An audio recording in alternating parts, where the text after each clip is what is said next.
বাংলাদেশের ছাত্রদের ওপরে, বাংলাদেশের প্রতিবাদী ছাত্রদের ওপরে যখন পুলিশি নির্যাতন চলছে বাংলাদেশি সরকারের, সেই নির্যাতনের বিরুদ্ধে আমরা এখানেও লড়াই করছি। যে কোনো প্রান্তে যখন ছাত্র সমাজ আন্দোলন করেছে, পশ্চিমবঙ্গ কলকাতার রাস্তায় তার একটা প্রতিফলন দেখা গেছে। যখন ভিয়েতনামের আন্দোলন হয়েছে, সেই আন্দোলনে ভিয়েতনামের মানুষদের পাশে ইউএসের এই সাম্রাজ্যবাদী নীতির বিরুদ্ধে লড়াই হয়েছে।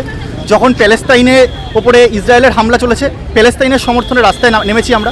সেই একই রকমভাবে যখন বাংলাদেশের ছাত্রদের ওপরে, বাংলাদেশের প্রতিবাদী ছাত্রদের ওপরে যখন পুলিশি নির্যাতন চলছে বাংলাদেশি সরকারের, সেই নির্যাতনের বিরুদ্ধে আমরা এখানেও লড়াই করছি। আমরা দেখছি যে একই চিত্র, বাংলাদেশে যা চিত্র পশ্চিমবঙ্গেও তাই চিত্র, গোটা দেশেই তাই চিত্র।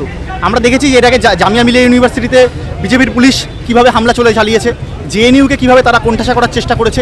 একই রকমভাবে বাংলাদেশেও একই ঘটনা ঘটছে। বাংলাদেশেও কিন্তু দেখা যাচ্ছে জাহাঙ্গীরনগর ইউনিভার্সিটি তারা ব্রাকে করছে, যে ঢাকা ইউনিভার্সিটি নাম করা যে সকল ইউনিভার্সিটি, একইভাবে তারা কিন্তু এই আন্দোলনকে দমিয়ে দেওয়ার জন্য সেখানে হলাচ্ছে, খুন করার চেষ্টা করছে, হামলা চালাচ্ছে।